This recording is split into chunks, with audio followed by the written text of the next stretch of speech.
My 17 concert OOTD! If I'm going to a 17 concert, this will be my OOTD. 17 color yung gusto ko, Rose Quartz and Serenity, as much as possible. So, try natin.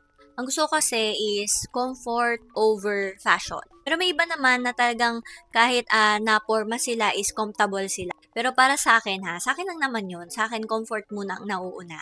This will be my pants. Ayan siya. I'm in my jersey era, so I can wear this, or this. Since mas perfect to, ito na lang susutin natin. For the bag, this one is perfect.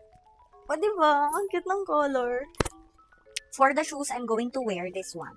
So, favorite ko siya kasi meron talaga siyang added height. At kailangan ko yun kasi maliit lang naman ako. Hindi rose quartz yung nabili nating ribbon, pero siguro pwede na rin yan. So, syempre, don't forget to stay hydrated. Syempre, pag naglalakad ka sa con, mag-OOTD ka muna doon habang di ka pa pumapasok sa venue, kayo ay minom ng tubig. So, this is the Dream Collection Marshmallow Aqua Flask. O, diba? The color.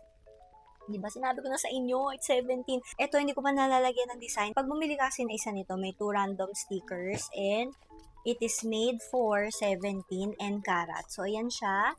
Ayan, napakita ko na rin sa inyo yan dun sa ating first video. At ilalagay ko siya dyan sa yellow basket kasi ang dami nagtanong pala doon sa first video ko. So, ayan. So, pakita ko na sa inyo yung aking OOTD.